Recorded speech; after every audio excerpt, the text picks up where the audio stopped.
Mindfulness. The moment you wake up, you can't even sit still for a minute. What's wrong with you? That voice might sound familiar.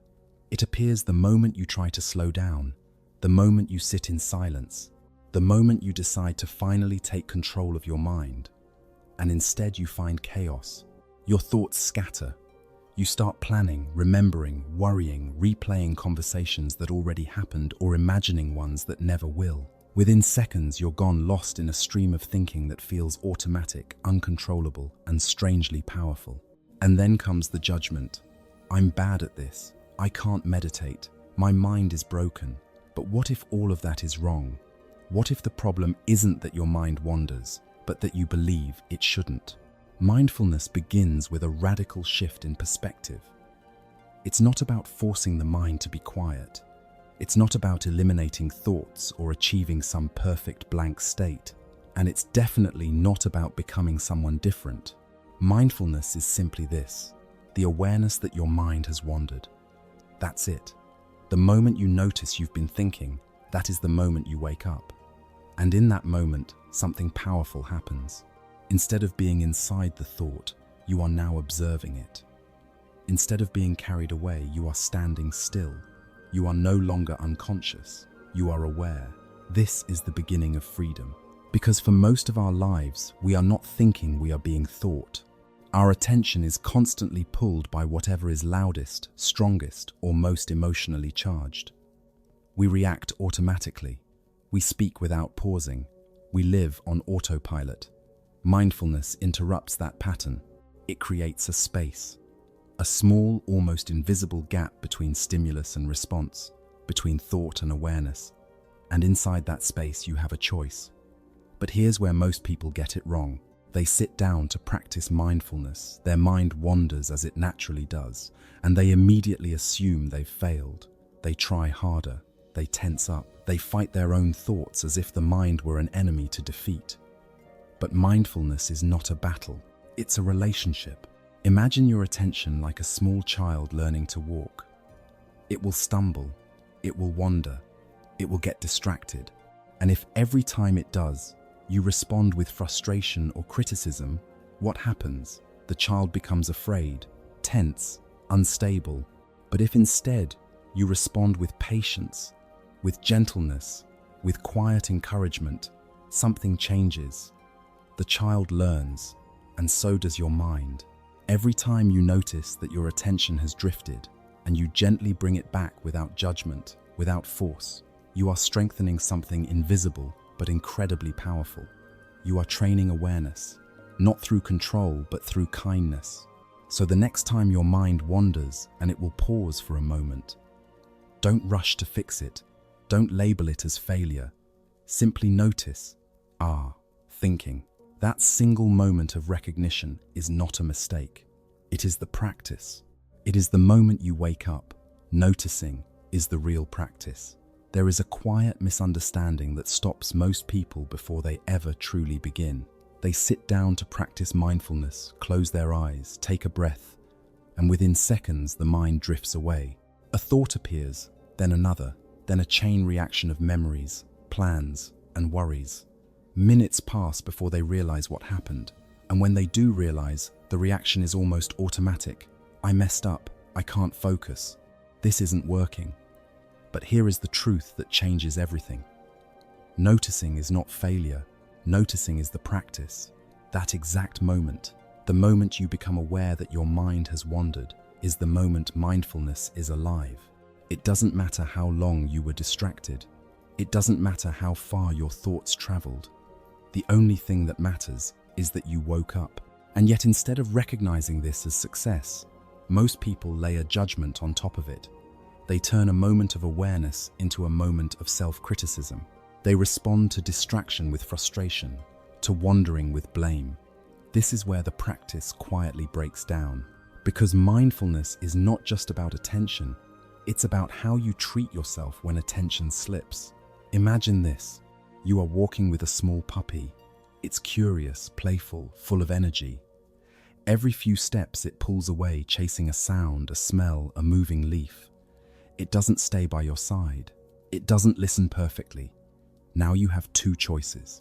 You can yank the leash, scold the puppy, grow impatient with its behavior. You can demand that it stay still, that it behave correctly, that it stop wandering. Or you can smile gently, kneel down and guide it back with patience, again and again, without anger, without judgment, simply understanding that this is its nature. Your mind is that puppy, restless, curious, easily distracted. And every time it wanders, you are given a choice, not just to bring it back, but to decide how you bring it back, with force or with kindness, with frustration or with understanding. This is why self-compassion is not optional in mindfulness. It is essential, because without compassion, awareness turns into pressure. The practice becomes rigid, tense, and unsustainable. You begin to associate stillness with failure, silence with discomfort. But with compassion, everything softens. When you notice your mind has drifted, instead of saying, "I failed," you simply acknowledge, the mind wandered. No drama, no judgment, just recognition. And then, like a caring guide, you gently bring your attention back to the breath, to the body, to this moment. This simple act, notice, acknowledge, return, is the heartbeat of mindfulness, not once, but hundreds of times. Each return is like a small repetition at the gym, strengthening your capacity to stay present. You are not trying to eliminate wandering, you are building the ability to come back, and over time something subtle begins to change. The gap between distraction and awareness becomes shorter. The reaction becomes softer.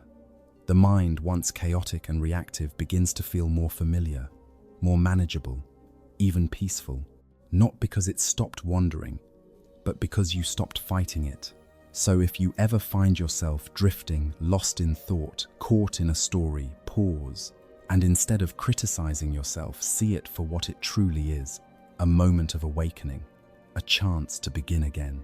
Because in mindfulness, you don't fail by wandering, you only succeed by noticing. Concentration, taming the monkey mind. If mindfulness is the moment you wake up, then concentration is what allows you to stay awake. In the early stages of practice, you begin to notice something clearly. The mind doesn't like to stay still. It jumps, it pulls, it reacts. One moment you're following your breath, the next you're replaying a conversation from 3 years ago or imagining a future that hasn't happened yet. This restless, unpredictable movement is often called the monkey mind. Like a monkey swinging from branch to branch, your attention rarely rests in one place. It leaps toward whatever is most stimulating: noise, emotion, memory, desire, and the more you try to force it to be still, the more it resists. This is where concentration, or samadhi, begins to matter. Concentration is not about suppressing the mind or forcing it into silence. It is about gently training your attention to stay with one thing for a little longer than before. And the simplest, most accessible place to begin is the breath. Your breath is always with you. It doesn't require effort. It doesn't demand belief. It simply flows, inhale, exhale, moment by moment. Because of this, it becomes a natural anchor for your awareness. When you bring your attention to the breath, you are giving the mind a place to rest. You might notice the cool air entering your nostrils, the subtle warmth as it leaves, or the gentle rise and fall of your chest or abdomen. There is no need to control it, no need to make it deeper or slower. Just feel it. At first, this will feel almost impossible. You focus on the breath for a second, maybe 2, and then the monkey mind jumps again. A thought appears, a distraction pulls you away, and suddenly you're gone. But instead of reacting with frustration, you return again and again to the breath. This repetition is not a problem, it is the training. Every time you bring your attention back, you are strengthening your ability to stay present, not by force but through consistency. And slowly something begins to shift. The mind, once chaotic and scattered, starts to settle. A helpful way to understand this is through another image. Imagine a jar filled with muddy water. If you shake it, the mud swirls everywhere. The water becomes cloudy, opaque, impossible to see through. This is the mind in its usual state, constantly stirred by thoughts, emotions, reactions. But if you place the jar down, and leave it undisturbed, something remarkable happens. The mud begins to sink. Gradually, layer by layer, the particles settle at the bottom. The water becomes clearer, stiller, transparent. This is what concentration does to the mind. By returning to the breath again and again, you are no longer shaking the jar. You are allowing the natural clarity of the mind to reveal itself.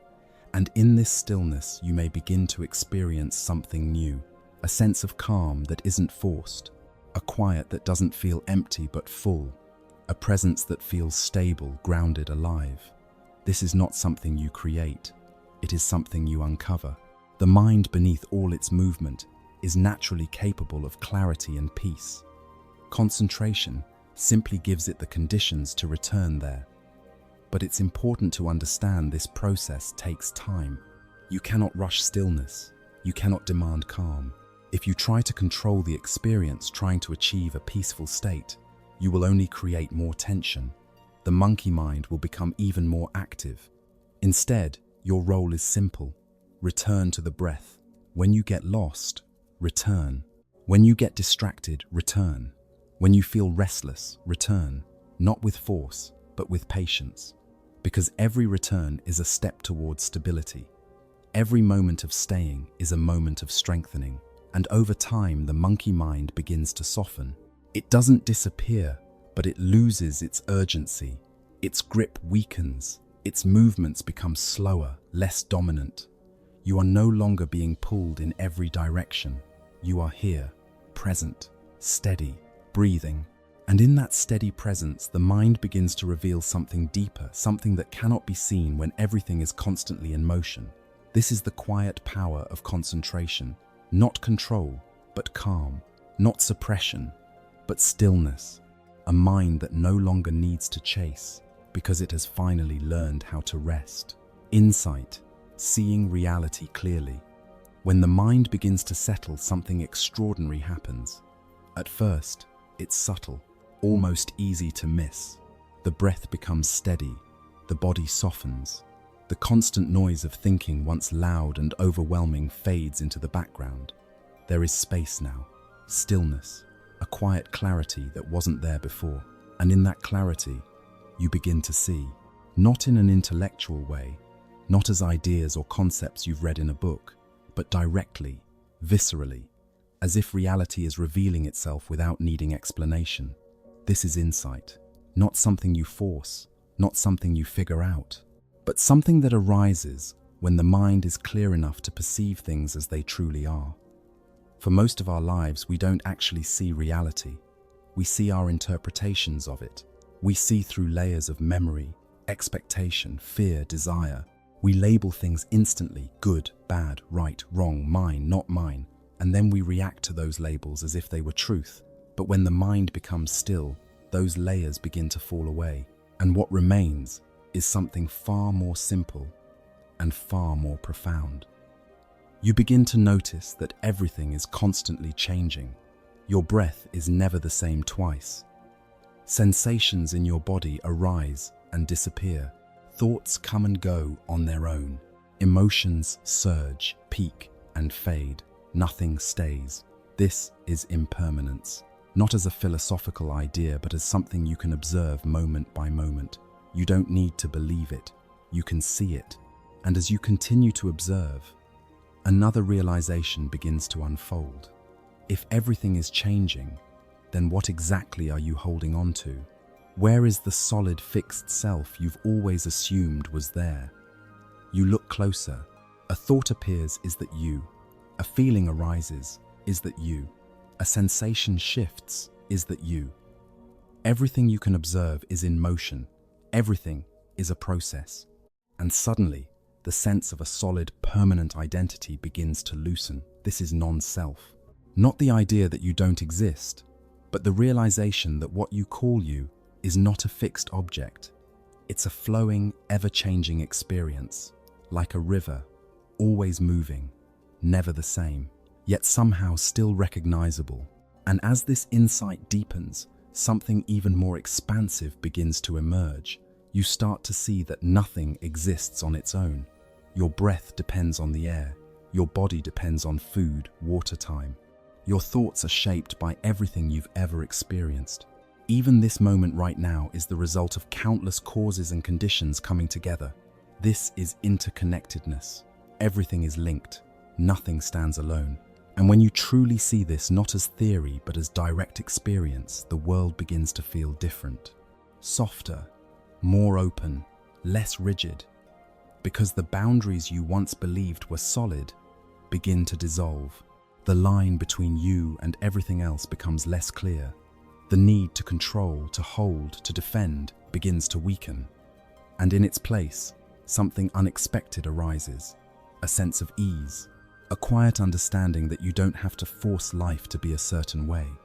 Because life is already moving, already unfolding, already changing on its own. This is the aha moment. Not loud, not dramatic, but deeply transformative. It doesn't come from thinking harder. It comes from seeing clearly. And once you see it, even for a moment, you cannot completely unsee it. You begin to trust the process of experience. You begin to relate to thoughts and emotions differently, not as enemies to fight or truths to obey, but as temporary events passing through awareness. You stop gripping so tightly, because you realize there was never anything solid to hold in the first place. Insight doesn't give you new beliefs, it takes away illusions. And what remains is something far more freeing than any idea could ever be. A direct, living experience of reality. Clear, fluid, and deeply interconnected, seen not through the lens of thought, but through the stillness of awareness. Letting go, the hidden cause of suffering.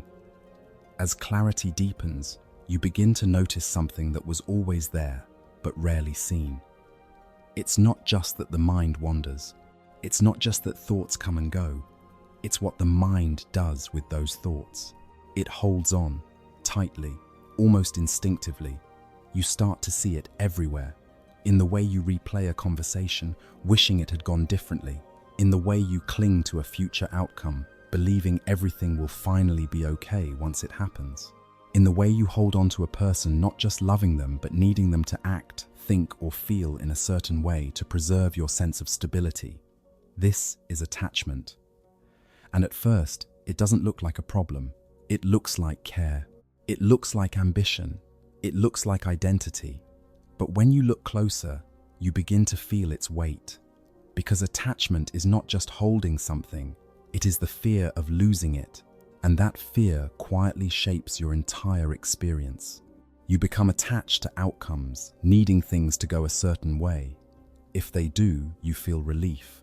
If they don't, you feel disappointment, frustration, even anger. Your peace becomes conditional, dependent on circumstances you can't fully control. You become attached to people, not just appreciating their presence, but tying your emotional well-being to their behavior. When they change, when they pull away, when they fail to meet your expectations, it feels like something inside you is breaking. And perhaps most deeply, you become attached to identity, to who you think you are, to the roles you play, to the story you've built about your life. I am this kind of person. This is how things are supposed to be. This is what I deserve. These invisible narratives feel solid, permanent, and yet when life doesn't match them, suffering arises. Not because reality is wrong, but because it didn't match what you were holding on to. This is the hidden mechanism of suffering, not pain itself, but resistance to what is. Because pain is natural, loss, change, uncertainty, they are part of life. But suffering is what happens when the mind says, this shouldn't be happening. I need this to stay. I can't let this go. And so it tightens, it grips harder, it tries to control, to fix, to hold everything in place, in a world that is constantly moving. And the more it tries, the more tension it creates. You can feel it in your body.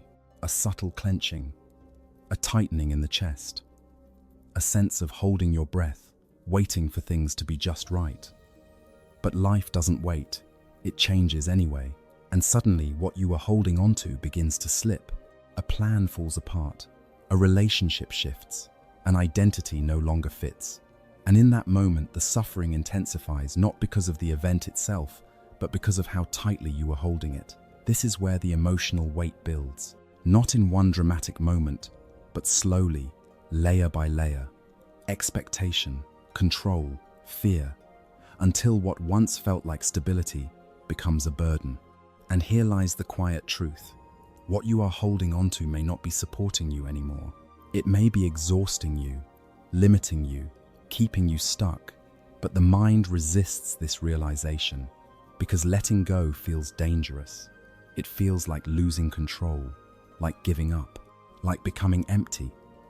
So instead, it continues to hold, even when it hurts, even when it's no longer working. But what if the problem is not that life is changing? What if the problem is that you are trying to make it stay the same? This is the turning point, the moment where awareness meets attachment, where you begin to question not the world around you, but the way you are relating to it. And as this question deepens, something begins to shift, not yet a release, but a recognition, a subtle understanding that holding on may not be the answer. That maybe, just maybe, there is another way to move through life. Lighter, freer, unburdened. And it is here, at this edge between holding on and letting go, that a simple story begins to reveal everything. The raft story, when help becomes burden. There is an old story, simple on the surface, but powerful enough to change the way you see your entire life. Imagine a man traveling alone through a vast and dangerous wilderness. The path behind him is filled with uncertainty, wild animals, harsh terrain, the constant threat of danger. Every step forward feels heavy, but every step back feels worse. He knows he cannot stay where he is. After hours of walking, he arrives at the edge of a wide river.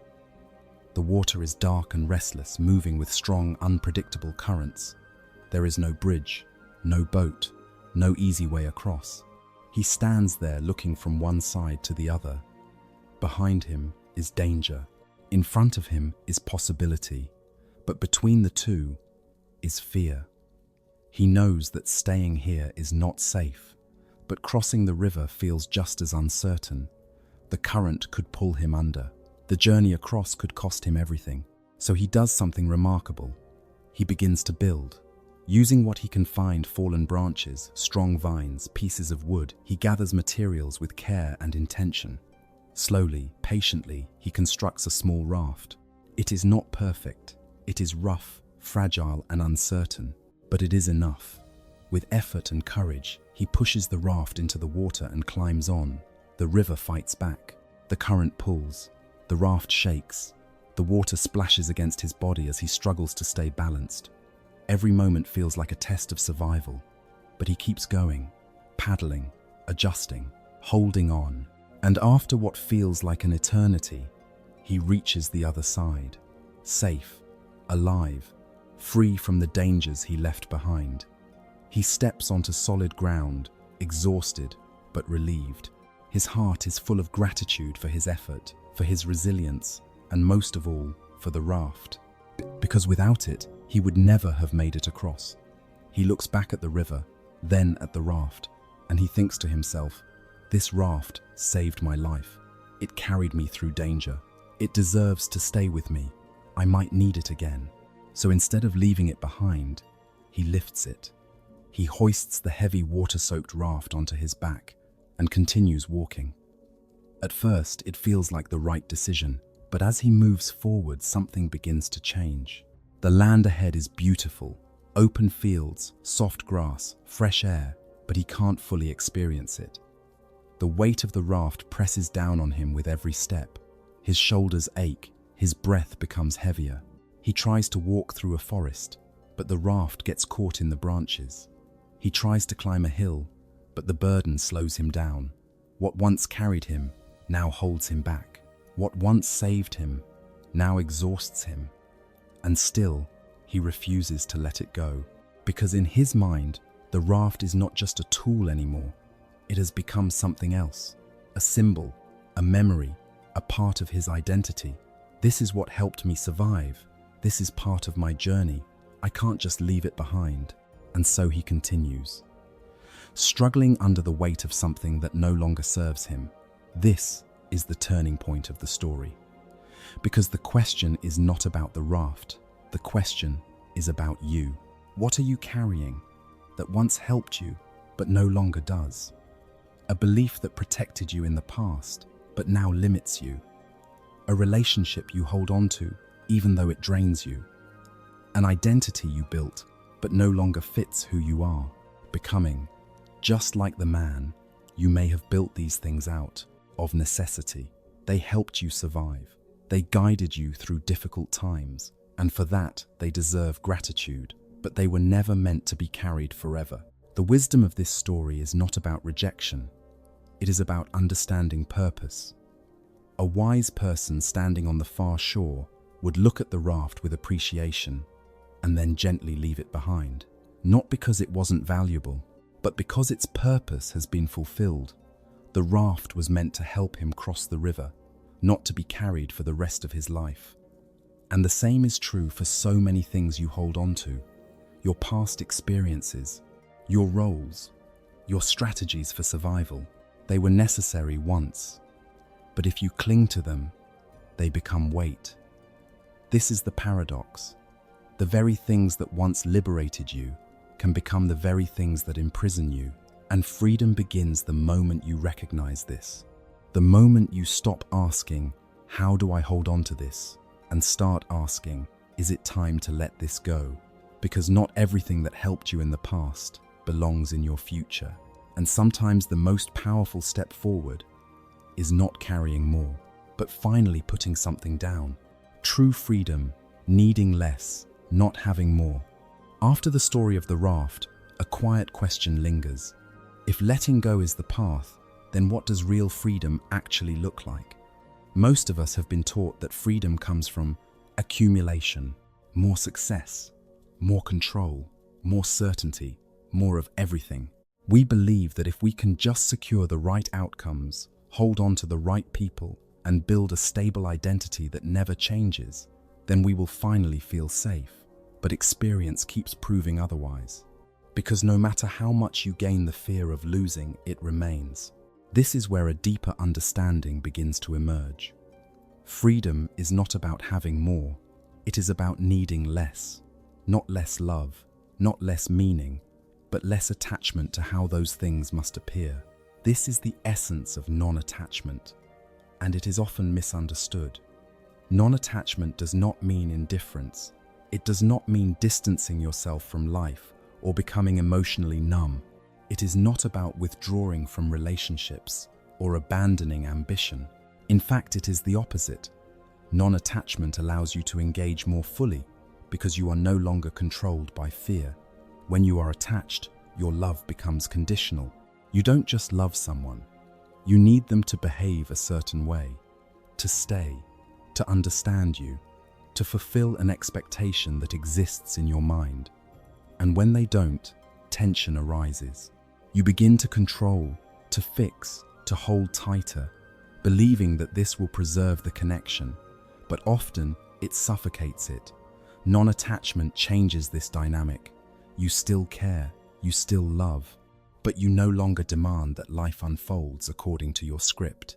You allow space, and in that space, something remarkable happens. Love becomes lighter, more open, more real, because it is no longer driven by fear of loss, but by presence. The same principle applies to your work. When you are attached to outcomes, every effort becomes heavy. You work not just to create or contribute, but to prove something to yourself, to others, to an idea of who you think you should be. Success feels like relief. Failure feels like collapse. Your sense of worth rises and falls with external results. But when you practice non-attachment, your relationship with work transforms. You still act, you still give your best, but you release the need to control the outcome. You focus on the process, on the quality of your effort, on the clarity of your intention.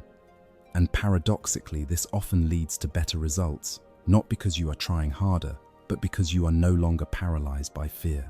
You become more creative, more flexible, more resilient, because your identity is no longer tied to success or failure.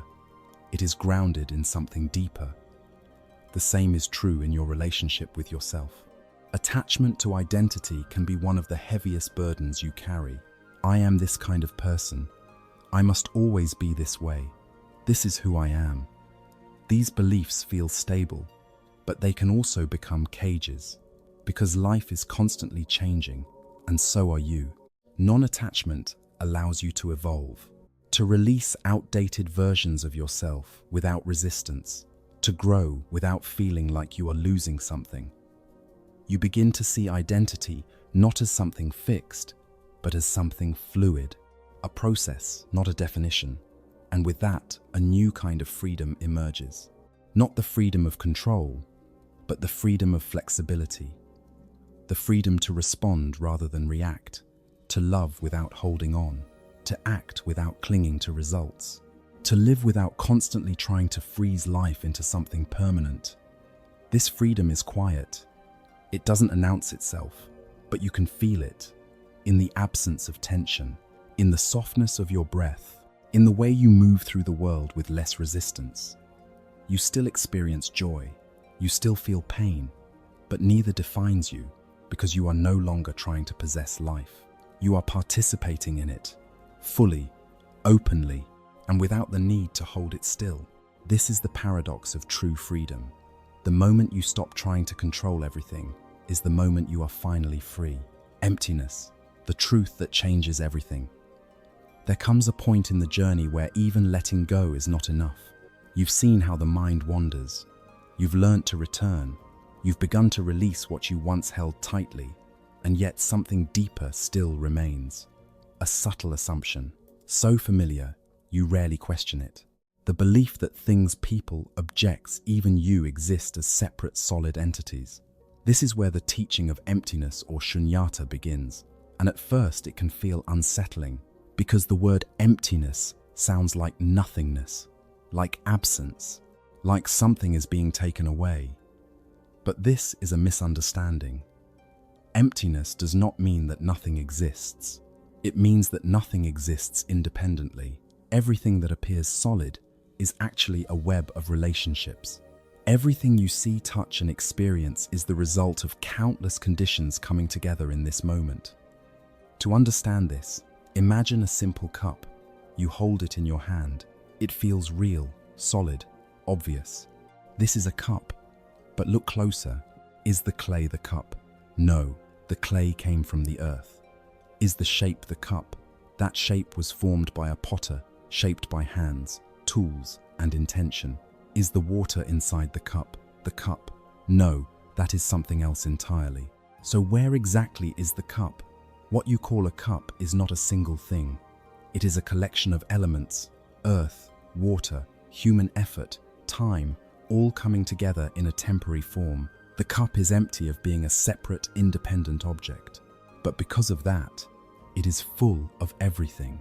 Full of the rain that softened the clay, the sunlight that nourished the earth, the hands that shaped it, the time that allowed it to exist. The entire universe is present in that cup. Now take this understanding one step further. Look at a wave in the ocean. It rises, it moves, it crashes. You can point to it and say, that is a wave. But what is the wave made of water? And what is the ocean made of water? The wave is not separate from the ocean. It is the ocean expressing itself in motion. The wave has a beginning, a middle, and an end. It appears and then it disappears.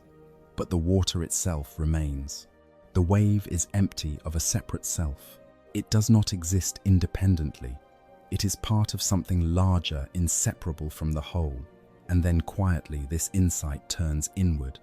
You begin to ask, what about me? You look at your body. Is it truly yours? Or is it made of food, water, air, borrowed from the world around you? You look at your thoughts. Did you create them from nothing? Or are they shaped by everything you've seen, heard, and experienced? You look at your identity. Is it fixed? Or is it constantly changing, influenced by time, context, and conditions? Just like the cup, just like the wave, you are not a separate solid entity. You are a process a dynamic, ever-changing expression of countless interconnected elements. And this realization changes everything, because if nothing exists independently, then there is nothing to truly possess, nothing to permanently hold, nothing to defend as a fixed self. The boundaries you once believed were solid begin to soften. The tension of trying to control everything begins to release. Fear begins to loosen its grip, because what is there to lose when everything was always part of a larger whole? This is not a cold or distant insight. It is deeply intimate. When you see emptiness, you don't feel disconnected. You feel connected to everything, to the people around you, to the world you move through, to the very moment you are experiencing, because you are not separate from it. You are part of it. And in that realization, something opens, a sense of spaciousness, a sense of freedom that doesn't come from escaping life, but from understanding it. You no longer cling so tightly to experiences because you see their nature. They arise, they change, they pass, just like waves. And instead of trying to hold them, you begin to move with them, to live not as something separate, but as part of the unfolding. This is the truth that changes everything, not because it gives you something new, but because it removes the illusion that was never really there. Karma. You are creating your reality.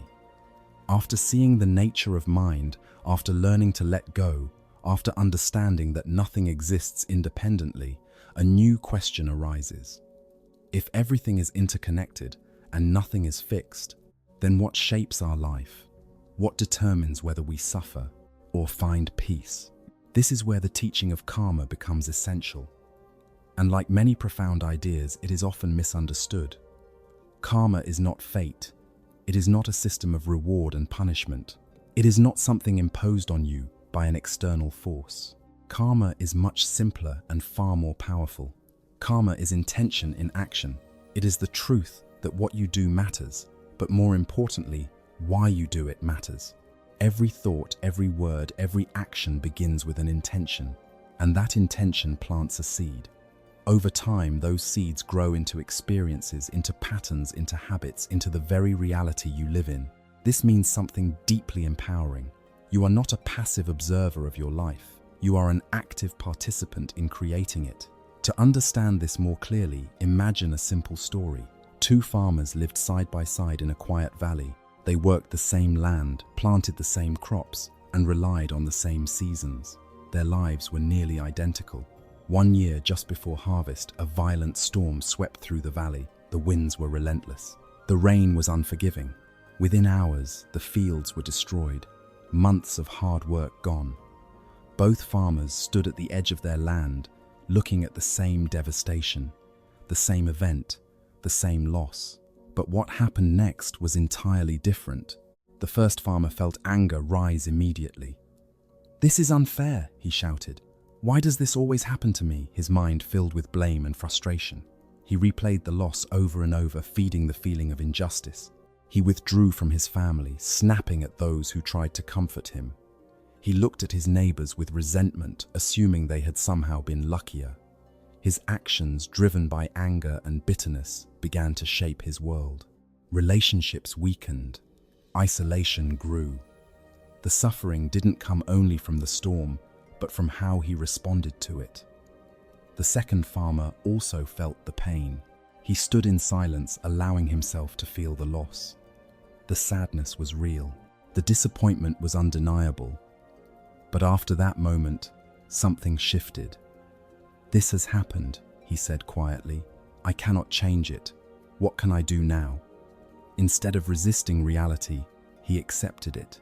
He gathered his family not to complain, but to reconnect. He went to his neighbors, not with envy, but with openness. "We have all been affected," he said. "Let's rebuild together." His intention was different.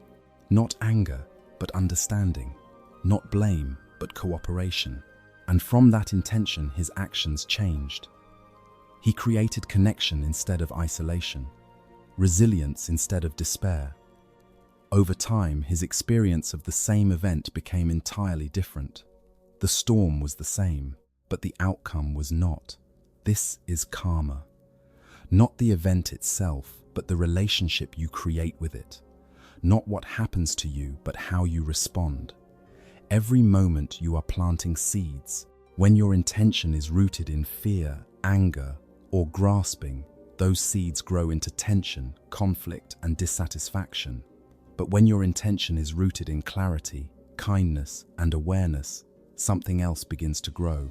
Peace, connection, stability. And here is the most important part. It is never too late. No matter what has happened in your past, no matter what patterns you have created, this moment is a new beginning. Because karma is not fixed, it is alive. Right now, you can pause. Right now, you can choose a different intention. Before you speak, pause. Before you react, pause. Before you act, pause. And ask yourself, where is this coming from? Is it coming from fear or understanding? From anger or compassion? From ego or awareness? That single moment of reflection can change everything. Because it interrupts the automatic cycle. It creates space. And in that space, you have the power to choose. This is the true meaning of karma. Not something that controls you, but something you participate in moment by moment. You are not bound by your past. You are shaped by your present. And every intention you set, every choice you make, is quietly, continuously creating your reality. Living the practice, awareness, freedom, understanding, is only the beginning. You've seen how the mind wanders. You've learned to return. You've felt the weight of holding on and glimpsed the freedom of letting go. But real transformation doesn't happen in a single moment of insight. It happens in how you live every single day.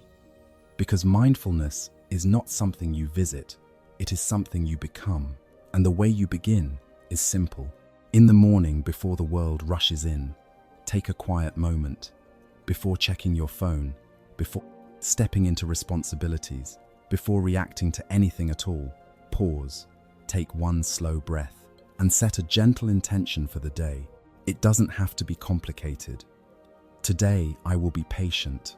Today, I will listen more deeply. Today, I will be kind to myself. This intention is like a compass. It won't control your day, but it will guide it. Throughout the day, life will still challenge you. Unexpected situations will arise. Emotions will surface. Old habits will try to take over. This is where the practice continues, not in isolation, but in the middle of life. Before you respond, pause. Just one breath. That small space is everything. It is the difference between reacting and responding, between repeating the past and creating something new. In that pause, you can notice what is happening inside you. Is there tension? Is there fear? Is there a desire to control? And instead of being carried by it, you can soften, you can choose. Sometimes the choice will be to speak. Sometimes it will be to stay silent. Sometimes it will be to let go. There is no perfect response, only awareness. And then, at the end of the day, return once more. Not to judge yourself, but to understand. Reflect gently. Where was I present today? Where did I get lost? When did I act from kindness? And when from habit? This is not about being perfect. It is about becoming conscious. Because every moment you notice, every moment you pause, every moment you choose awareness, you are shaping a different life. A life that is less reactive, less burdened, more open, more free. And slowly, almost quietly, something shifts. You no longer feel trapped inside your thoughts. You no longer need to control everything to feel okay. There is space now, room to breathe, room to be. This is what freedom feels like. Not something far away, but something available, right here, in this moment. So take a breath, let it be simple. And if this space, this way of being, resonates with you, I invite you to return to it, again and again. Because this is not the end of the journey, it is the beginning of living it. Generosity dana, the beginning of transformation.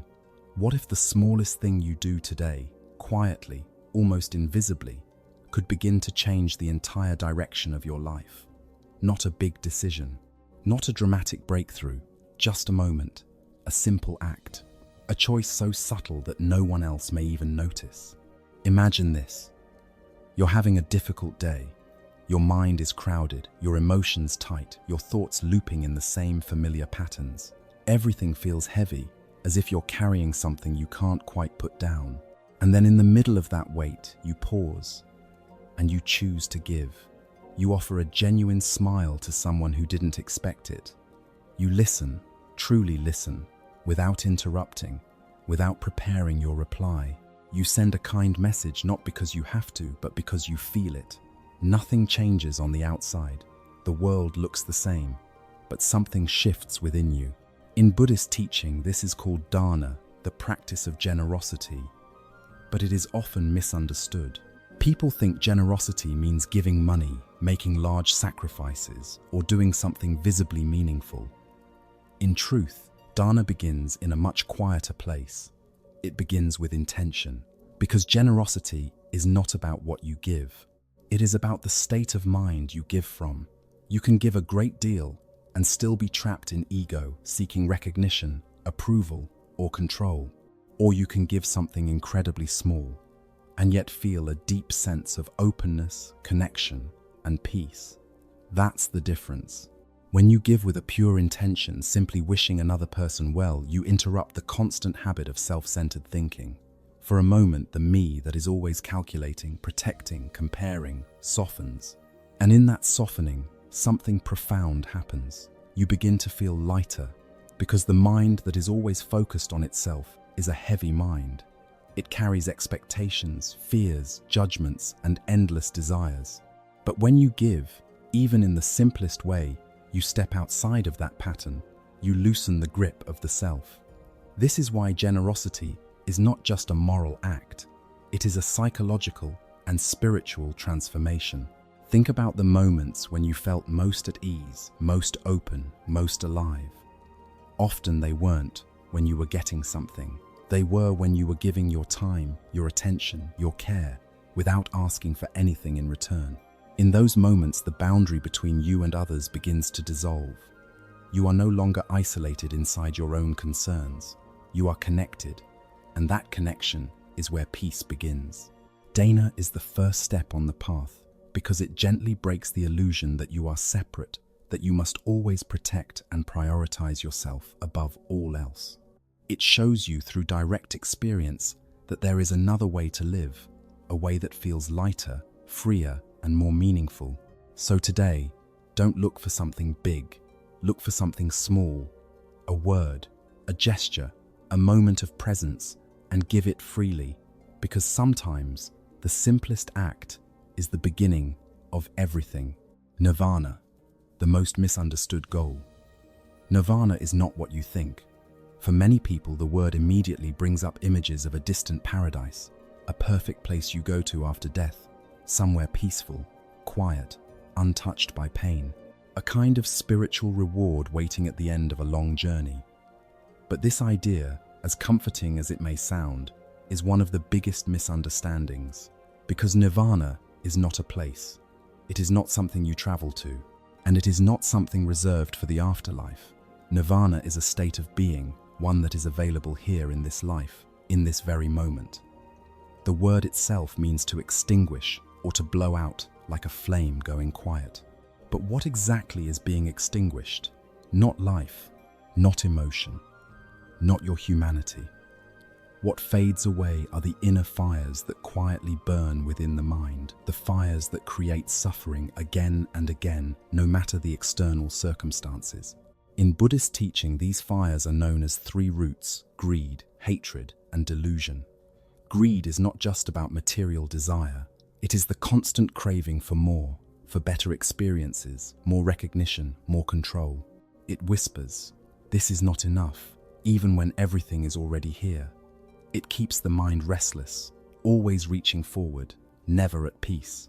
Hatred is not only anger or aggression, it is the resistance to what we don't like, the pushing away of discomfort, the rejection of people, situations, or even parts of ourselves. It creates tension, division, and inner conflict. And delusion is perhaps the deepest of all. It is the fundamental misunderstanding of reality, the belief that things are permanent, that there is a fixed self to protect, that happiness can be secured by controlling the outside world. Together, these three forces shape how we experience life. They color our thoughts, drive our actions, and quietly generate the suffering we often blame on circumstances. But what happens when these fires begin to go out? Not suppressed, not forced away, but understood so clearly that they lose their power. When greed fades, there is nothing missing. When hatred dissolves, there is nothing to resist. When delusion lifts, there is nothing to defend. What remains is not emptiness in the negative sense. It is clarity. It is openness. It is a deep, unshakable peace. This is nirvana.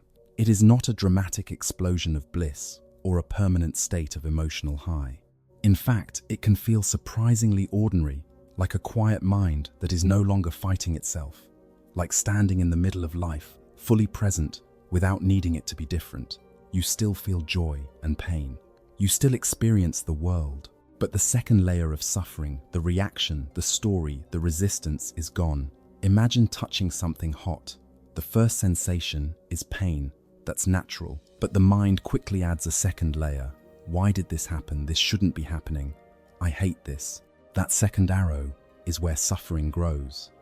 Nirvana is the end of that second arrow. It is the freedom of meeting life exactly as it is, without the constant inner struggle. And perhaps the most important realization is this: nirvana is not something you create. It is what remains when the causes of suffering are removed. It has always been here, beneath the noise, beneath the grasping, beneath the fear, not far away, not in the future, but closer than you think. The boulder metaphor, what you've been carrying. Imagine this. From the moment you became aware of yourself, someone placed a heavy boulder on your back. At first you noticed it. The weight felt strange, uncomfortable, almost unbearable. You tried to adjust, shifting your shoulders, leaning forward to compensate. But over time, something subtle happened. You got used to it. The strain in your muscles became normal. The tension in your chest felt familiar. The constant effort it took just to move through the day became your baseline. You stopped questioning the weight. You assumed this is simply what life feels like. So you built your entire way of living around it. You walk carefully, conserving energy. You avoid certain paths because they seem too steep. You hesitate to run, to explore, to take risks, because the burden makes everything harder. And slowly, without realizing it, the boulder begins to define you. This is just who I am, you think. This heaviness, this stress, this constant pressure, it's part of life. But what if it's not? What if the exhaustion you feel, the tightness in your mind, the constant background noise of worry, craving, and resistance isn't life itself? What if it's the weight you've been carrying? In the teachings we've been exploring, this boulder is not physical. It is made of something far more subtle. It is your attachments, your fears, your need for things to be different than they are. It is every moment you've clung to pleasure, afraid of losing it. Every time you've pushed away pain, refusing to accept it. Every story you've told yourself about who you are, what you deserve, what must happen for you to be okay. Layer by layer, these patterns form the weight. And because you've carried it for so long, you no longer see it. But imagine just for a moment that something shifts, not through force, not through struggle, but through a deep, quiet understanding. You begin to see the nature of this burden clearly. You recognize that it is not fixed, not permanent, not who you are. And in that moment of clarity, a possibility appears. You can put it down. Slowly, almost uncertainly, you lean forward. Your hands reach back, touching the rough surface you've carried your whole life. There is hesitation, fear. Because this weight has been with you for so long, it feels like part of your identity. But something inside you knows, And then you let go. The boulder slips from your back and falls to the ground. There is a pause. For a second, your body doesn't know how to respond. You stand there, unfamiliar with the absence of weight, and then it hits you. The lightness. Your shoulders rise effortlessly. Your breath deepens without resistance. Your body straightens as if rediscovering a posture it had forgotten. The world feels different. Colors seem brighter. The air feels softer. Movement becomes easy, almost joyful. You take a step, then another. You realize you can walk without strain. You can run. You can turn. You can move freely in ways you never imagined. And with that freedom comes something even deeper. Relief. Not the temporary relief of fixing a problem, but a profound release, the kind that reaches into the core of your being. This is what letting go feels like. Not losing something valuable, but finally releasing something that was never truly yours to carry. And here is the truth. The boulder was never life itself. It was your relationship to life, your clinging, your resistance, your fear. And when you see that clearly, when you truly understand it, not just intellectually, but deeply, you realize something extraordinary. You don't need to fight the weight. You don't need to carry it better. You can simply put it down. Insight. Freedom is not escape. Most people believe freedom means getting away from stress, away from pain, away from uncomfortable emotions, difficult people, and uncertain situations. We imagine a different life, somewhere calmer, cleaner, more controlled, where nothing disturbs us. And we tell ourselves when things finally change, then I'll be at peace. But what if that idea is the very thing keeping you trapped? Because real freedom is not found by escaping life. It is found by seeing it clearly. Look closely at your own experience. Notice how often the mind is trying to rearrange reality, holding on to what feels good, pushing away what doesn't, constantly negotiating with the present moment. There is a quiet tension in that effort, a subtle friction that never fully goes away. We don't just experience life. We resist it, edit it, argue with it, and that resistance is where suffering begins. In the teachings we've been exploring, true insight comes from directly seeing three fundamental truths, not as abstract ideas, but as living realities within your own experience. The first is impermanence. Everything you experience is changing. Every sensation, every emotion, every thought, every moment of joy or discomfort it arises, stays briefly and passes away. Yet the mind behaves as if things should last. We cling to what feels good, hoping it will remain, and we panic when it begins to fade. But the problem is not that things change. The problem is expecting them not to. The second truth is non-self. We assume there is a fixed me at the center of all this, a solid identity that owns thoughts, controls emotions, and defines who we are. But when you look closely, what do you actually find? Thoughts appear on their own. Emotions rise and fall without asking permission. The body changes, the mind shifts, perceptions move constantly. What you call self is not a stable thing. It is a process, a flow of experiences happening moment by moment. And yet we defend it, protect it, build our entire lives around maintaining it. This creates tension because we are trying to stabilize something that is by nature unstable. The third truth is suffering not as something imposed from the outside, but as something that arises from within. It is the friction created when we cling to what is fleeting, when we resist what is present, and when we believe in a fixed self that must control it all. These three truths are not separate. They are deeply connected. Things change. There is no fixed self to hold on to them, and when we try anyway, suffering appears. But here is where the shift happens. When you truly see this, not just understand it, but feel it directly, something begins to loosen. You stop demanding that life behave differently. You stop taking every experience personally. You stop fighting the natural flow of reality. And in that letting go, a different kind of freedom emerges. Not the freedom of controlling everything, but the freedom of not needing to. This is why reality feels so different from what we assume. We think peace comes from fixing the outside, but it comes from understanding the inside. We think freedom means escaping discomfort, but it means no longer being disturbed by it. Reality, as it turns out, is not the problem. It is our misunderstanding of it. And when that misunderstanding fades, what remains is a quiet, steady ease, right here, in the middle of everything. Peace beyond conditions, true happiness. Most of us spend our lives chasing happiness. We search for it in achievements, relationships, possessions, and experiences. We tell ourselves, when I get this, when things finally go my way, then I'll be happy. And sometimes, for a brief moment, it works. You feel a surge of joy, a sense of satisfaction, a temporary lightness, but it never lasts. Because what we usually call happiness is conditional. It depends on circumstances being a certain way. Good news, you feel good. Bad news, you feel bad. Praise, you rise. Criticism, you fall. Your state of mind becomes tied to the outside world, constantly shifting, unstable, fragile. This is why, even in the best moments, there is often a subtle fear underneath. What if this doesn't last?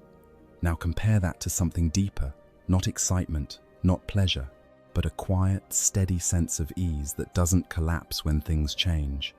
This is inner peace. Inner peace is not the absence of difficulty. It is the absence of inner conflict with difficulty. You can still experience pain, loss, disappointment.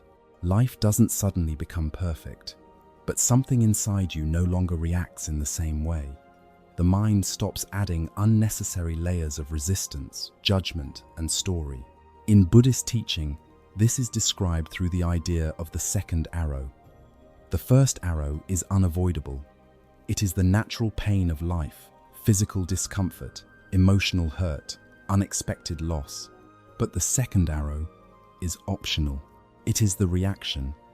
Why is this happening to me? This shouldn't be happening. I can't handle this. This second arrow is what turns pain into suffering. And most of the time, we don't just shoot it once. We keep shooting it again and again, replaying the situation, reinforcing the story, deepening the wound. Inner peace is what happens when the second arrow is no longer fired. The pain may still be there, but the struggle around it is gone. A helpful way to understand this is through a simple image. Think of your mind as an ocean. On the surface, there are waves constantly moving, rising, and falling. These waves are your thoughts, emotions, and experiences. Some are calm, some are turbulent, some crash with force. Most people live only at the surface. So when the waves become rough, they feel overwhelmed. But the deeper you go into the ocean, the quieter it becomes. Below the surface noise, there is a vast stillness that is not disturbed by the movement above. The waves may continue, but the depths remain calm, steady, and untouched. Inner peace is not about stopping the waves. It is about discovering the depth. When you learn to rest in that deeper awareness, you are no longer defined by every passing emotion or thought. You can experience life fully without being thrown off balance by it. This is true happiness, not something you chase, not something you hold on to, but something that remains, even when everything else changes. The path is the practice. Everyone wants a breakthrough, a moment that changes everything. A realization so powerful, it dissolves all confusion and brings instant peace. We search for techniques, shortcuts, and hidden insights, hoping there is a faster way, a more efficient path, a secret that others might have missed. But here is the quiet truth most people resist. There is no shortcut. Not because the path is difficult, but because the path itself is the transformation. What you are becoming is shaped moment by how you live, how you respond, and how you practice. There is no final switch you flip at the end. There is only what you do, again and again. And in this teaching, the path is not complicated. It is simple, but not easy. It rests on 4 core practices. The first is mindfulness. This is the ability to be present, to notice what is happening in your body, your thoughts, your emotions, without immediately reacting. It sounds simple, but most of the time, we are not actually here. We are lost in memory, anticipation, or distraction. Mindfulness brings you back to the breath, back to the body, back to the only place life is ever happening now. The second is compassion, not as an abstract idea, but as a living quality of the heart. It is the willingness to meet yourself and others with kindness, especially in moments of difficulty. Instead of harsh judgment or cold indifference, compassion softens your response. It says this too is human. And in that softening, something begins to heal. The third is investigation. This is where you begin to look deeper, not accepting your experience at the surface, but becoming curious about it. Why does this reaction arise? What is this feeling made of? Is it permanent? Is it truly me? Investigation turns experience into insight. Instead of being controlled by your patterns, you begin to understand them. And through understanding, their grip starts to loosen. The fourth is letting go. Not forcing yourself to detach, not suppressing emotions, but gently releasing the need to hold on. Letting go of expectations, of resistance, of the constant desire for things to be different. It is not passive. It is a quiet strength, the ability to allow life to move without gripping it tightly. And here is where everything comes together. These practices are not meant to be done once. They are meant to be lived. You return to the breath again and again. You choose kindness again and again. You observe your mind again and again. You release what you're holding again and again. This repetition is not boring. It is what creates depth. Just as water drop by drop shapes stone, over time, these small, consistent actions begin to reshape your mind. Slowly, subtly, but profoundly. There may not be a dramatic moment where everything suddenly changes, but one day you notice something different. You react less. You understand more.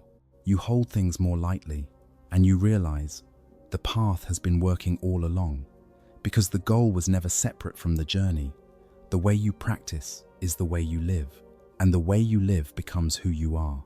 Knowledge versus realization, the hidden trap. You can understand everything and still suffer. You can read every book, memorize every teaching, explain the deepest ideas about mindfulness, ego, and letting go. And yet, in a single moment of stress, anger, or fear, you react exactly the same way you always have. Why? Because there is a difference, a profound, often invisible difference between knowing something and being transformed by it. Knowledge lives in the mind. Realization lives in your experience. And the mind is incredibly good at creating the illusion of progress.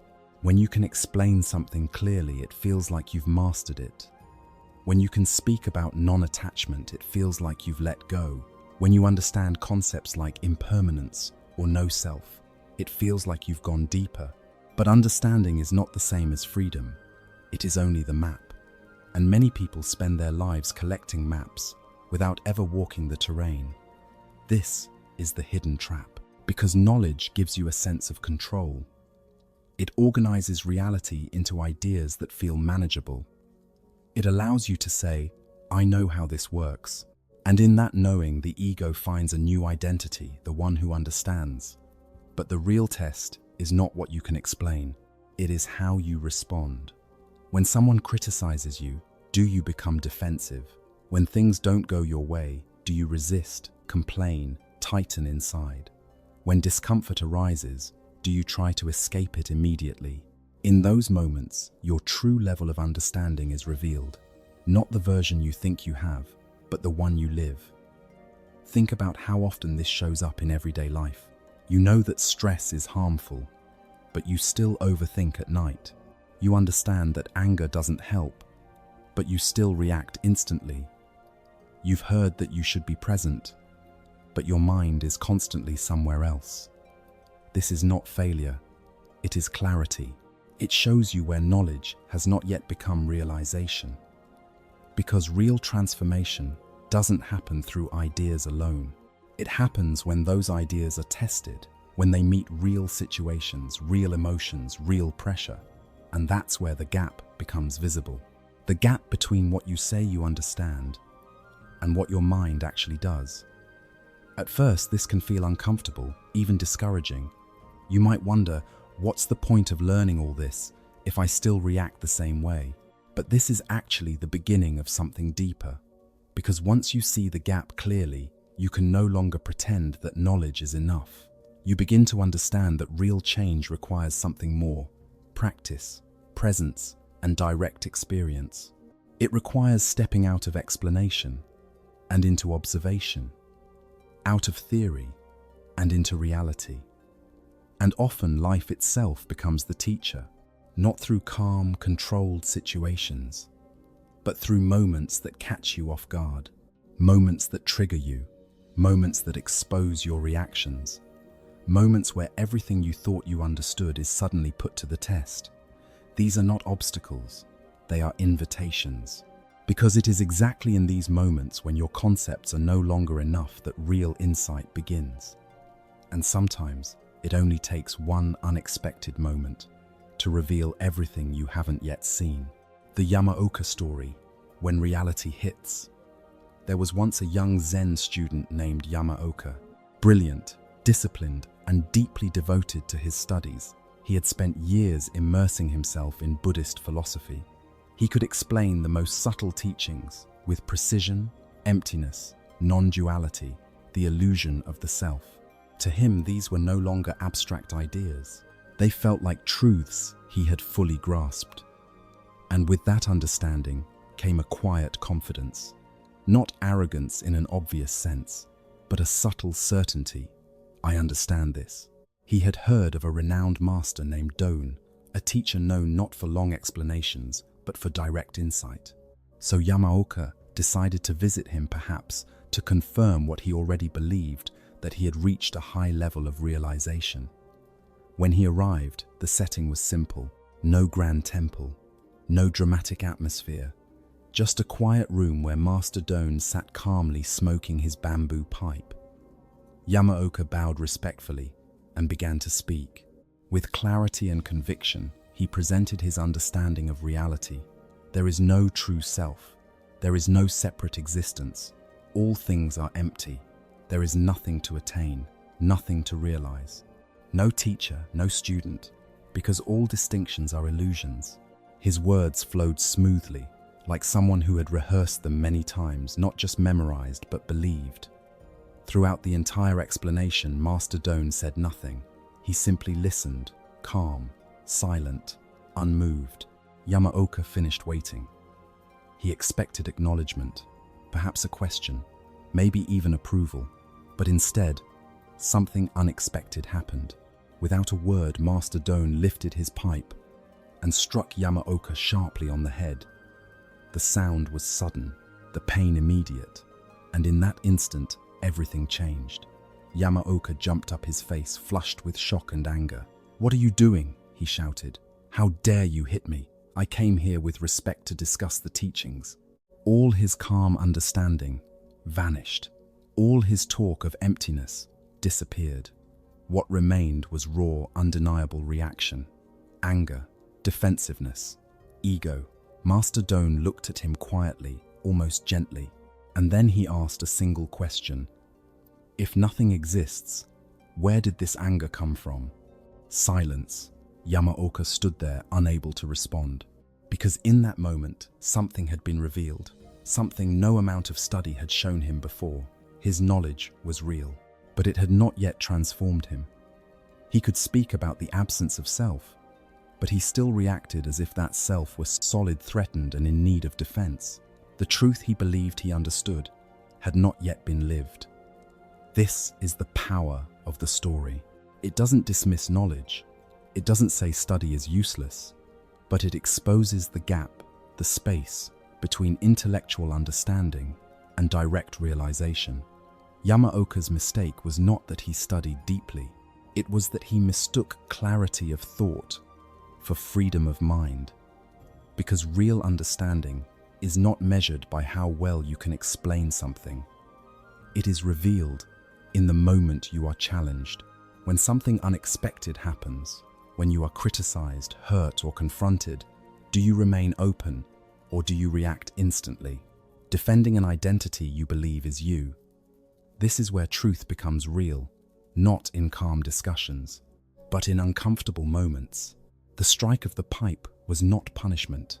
It was a mirror, a direct, undeniable reflection of where Yamaoka truly stood. And perhaps in your own life, you have experienced something similar.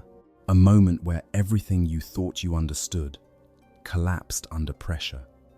A situation that triggered you, revealing reactions you didn't expect. These are not failures. They are the places where realization begins. Because until truth is lived, it remains just an idea. And sometimes it takes a shock, a sudden unexpected impact to wake us up from the illusion that we already know. The Chiyono story, letting go, changes everything. For many years, there was a Zen practitioner named Chiyono. She was dedicated more than most. She woke before dawn, sat in meditation for hours, studied deeply, and followed every instruction with discipline and sincerity. Her posture was perfect, her focus was strong, her understanding, at least intellectually, was clear. And yet, something was missing.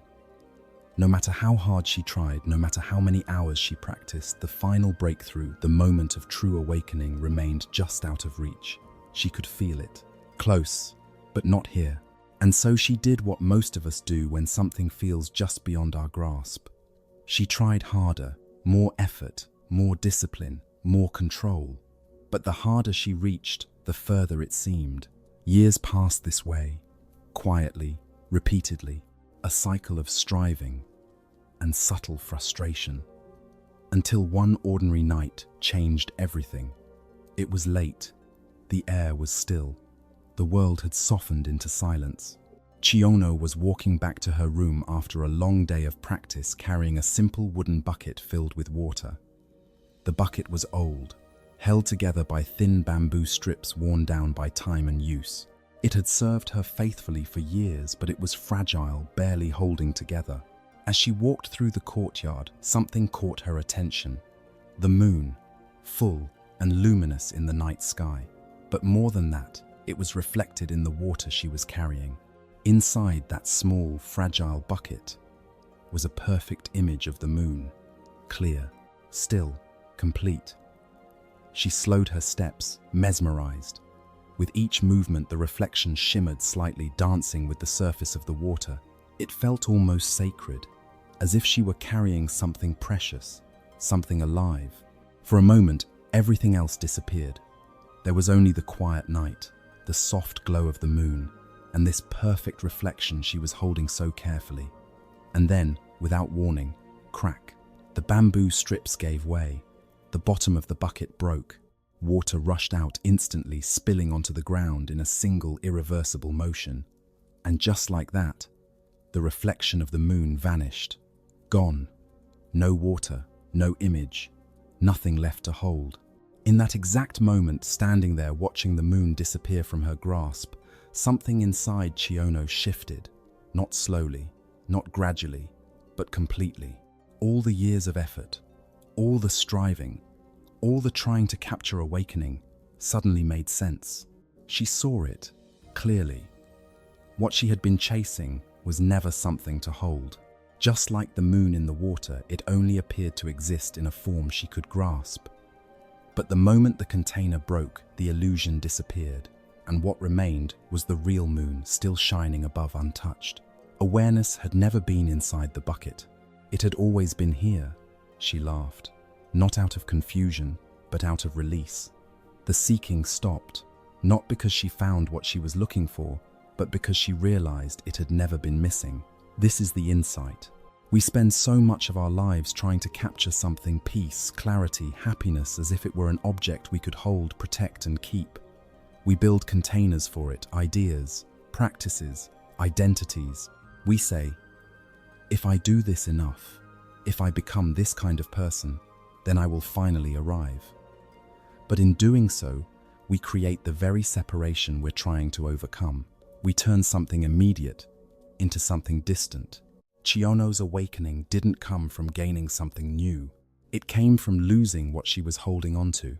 The effort, the control, the need to capture the moment. When that broke, everything became clear. And perhaps the same is true for you. What if the peace you're searching for is not ahead of you, but already here? What if the awareness, reading these words, is exactly what you've been trying to find? And what if the only thing standing in the way is the bucket you're still trying to carry, the Diamond Story Plus? Closing meditation.